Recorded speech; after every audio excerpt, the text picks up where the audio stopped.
Oh, I actually took exactly the right amount out of the bag.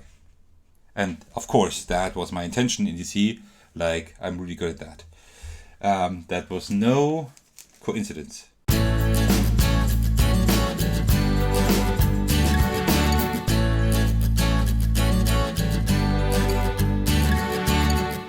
Hey everyone, there's Zekos, and today I got something a little bit different for you. I just want to present a game to you that is, pretty important to me actually. It's the Malefiz game in German, or in English it's called Barricade. You might know that.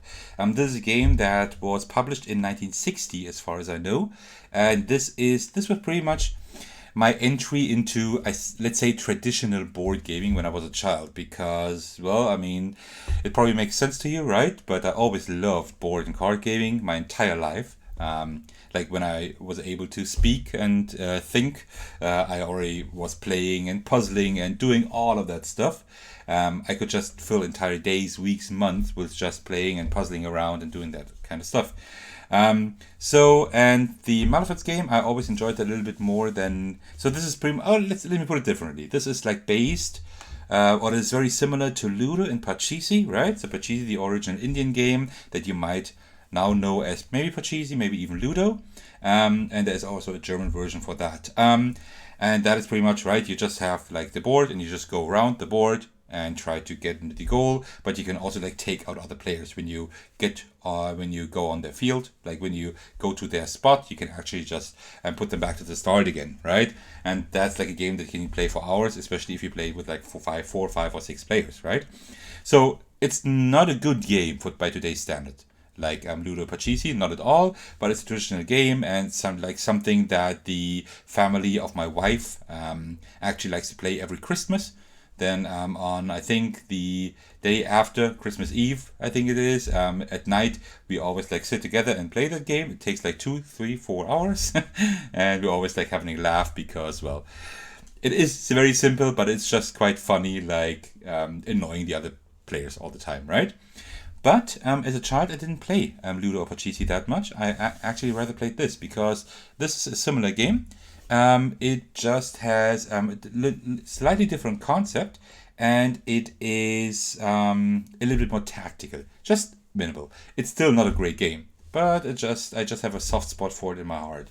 And I found it. You can buy the game nowadays, just the new versions. But I didn't want that. I wanted to have a game that kind of feels like the one I played with as a child, right? I was born in the 80s, so the game I played must have been from the 80s maximum, maybe even 70s. And I found a version online. Unfortunately, something is broken a little bit here. But apart from that, it is a really good shape. And this is actually from 1971. So this game now is more than 50 years old. That is incredible. That is pretty much the game that I played back then. So you see, it's really simple. Like you have the name at the sides here and the player count, right? 2 to 6 players, because it is just like Ludo and Pachisi. It is 2 to 4 players, but there is like another side of the board in some versions. That is one of those versions when you can play it up to 6 players. And also the back, you see nothing. Like old traditional board games, right? And then we open it, and it's like the box is way too huge, right? Because you just have the game board here, and you have like a few meeples and a few dice, and that's it. Yeah, that's all you have, right? So, but let's take a look. So we have the rules here, which is pretty cool because this is actually like a multilingual version, right? We have like German here, and then English, and no, French, English, and then this is Spanish? No, Italian, I think. Oh, it's Italian. So even no Spanish in here, but these 4 languages here, this is all the rules. It's really easy, right? It's a really simple game. So what you essentially do is you have like your game board. That is the 6-player variant. Let me look at the 4-player variant. That's the regular variant. And now, if you know traditional board gaming, if you have been around a while, like in the 80s at least, or some 70s or 80s, you might actually know this game. It's quite well known for traditional board games. And what you pretty much have is, oh right, these are still sealed. Well, but I want to play the game. So I'm definitely not going to leave it sealed, because I don't think it would be worth that much anyways. And I'm not a board game collector to sell games. I'm a board game collector to play games. So let's just take the red one here, because I would take the black one usually, because black is my color, so to speak. But the black ones are for the other side. So let's just put them on here. Let's just have this guy here. Well, I would have liked one of the ladies, but let's just take this guy here. So like this. And then you also have like these tokens here, right? So let me also open that one up because, well, I don't care about it being sealed or not. And then take like these barricades here and just put them on all the red spaces here, like this, and up here as well. Oh, I actually took exactly the right amount out of the bag. And of course, that was my intention. And you see, like, I'm really good at that. That was no coincidence at all. Okay, and then you also need some dice, of course. Oh, there's one that is actually open. So, and what happens now is, let's say I'm the first player, so I just roll the die, and then I can just walk 2, for example, and then I roll again, I can walk again. So, and now, where the idea of the game comes in, you can walk in any direction, you just can't change direction, right? So you can't just go like 3 in this direction, then 2 back. That's not possible, I need to go the entire 5. But the idea of the game is that these barricades, I can't get through the barricades, right? But I can remove the barricades if I land directly on them. So for example, let's just roll again, a 1, a 6, okay. Let's just say I was here, right? And I rolled a 6, then I could go 1, 2, 3, 4, 5, 6. So I'm exactly on that barricade, so I can remove it. And now I can choose any spot on the board except for the starting row. I can choose any spot on the board and put the barricade there, right? So I could put it behind me, like that. And now I am free to go up to here. But my the other players, let's say this one was one here, they would have to get on the barricade as well, right? To go through. Or you can do funny things like, let's say like a player is here, one player is here, and you remove that barricade, you put it in front of them. And then maybe they just can't get through here. They're walking back and forth and they can't get through. Then you remove the next barricade and you just put it there again, maybe. Or maybe there, right? So you're just annoying players like all the time. And that's where the tactic comes in a little bit, because you do need to think about, okay, where do I place these barricades, right? So another thing that can be done is, let's say that first player is getting really far ahead and the others aren't, right? And if they remove a barricade, it's of course a good idea to block the first player, right? Because you don't want the first player to win. And the first person to actually get on the spot here at the top of the board wins the game. So it's a really simple game. It is not a good game by today's standards, not at all. But I mean, it's just a traditional game, and I just loved this as a child. So I really wanted to have it in my collection. I will not play it very often. I will show it to my wife's family soon.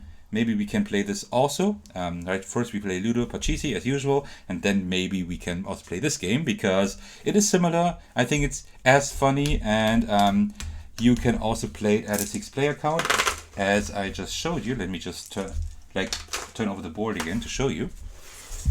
Here we go. So it is similar, right? So players start here on the colored ones, or on the white, on the black one. It's gray, but it's supposed to be for the black one. Oh, let me just put it down a little bit.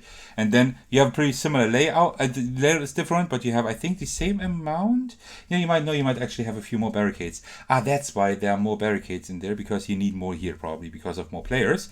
But you see they're the same on both sides, and you just need to walk a different way, right? You need to walk all the way here, and then toward the middle. Another thing you can also do in the game, I forgot to tell you, is the same thing you do in Ludo. When I'm here and I roll a 2, which I did here, then I can also kick that player out and put them back on their starting spot. That's the same thing you do in Ludo Pachisi. You also do have that here. So this is, in my opinion, if you just want to have a simple family game without too many rules and everything, right? A lot of people would think about Yahtzee, maybe Uno, maybe Ludo or Pachisi. But I think instead of Ludo Pachisi, this is much better. Because you do have at least a small tactical component of taking these barricades and placing them in specific spots to block your opponents as well as you can, right? So that is definitely, you have like that small tactical component in here. So that's just something that I really wanted to show to you, because this game is really dear to my heart. Not because I think it's an amazing game, but just because this is what I was playing as a child. Very, very much, like a lot. I was playing that a lot and really having fun taking the barricades and just annoying the other players. I just loved that. And of course, it didn't take long until I abandoned this game. Well, I mean, I did play it for a few years, but at some point I abandoned it for games like, well, like Catan, for example. Before that, Axis and Allies. I played more complicated games very, very early in my life, but that was pretty much one of my entries into board gaming. Just wanted to show that to you, especially since I have that really great version from 1971 that just looks almost like new, right? It looks amazing. Just like new pretty much, except for, of course, that small problem here. But I mean, I think that it's not the worst problem. Yeah, so I'm really happy to have that. Just wanted to show that to you, and I hope, well, if you're still watching, thank you very much for watching the video. I hope you enjoyed this small video that is a little bit different than what I usually do on the channel. But I always like to show things that I like regarding board games, right? So I hope you enjoyed the video. If you did, why don't you let me know by liking, commenting, maybe even subscribing. If you don't know any of my other videos, why don't you head over to my channel. I have a few reviews there, previews. I have a lot of playthroughs, also some unboxings. And I do have plans for many more different videos regarding board games and a little bit RPG in the future. Alright, thank you so much for watching, and I will see you in the very next video. And also, don't forget to join my Discord server. Alright, I'll see you in the next video. Take care everyone, and cheers.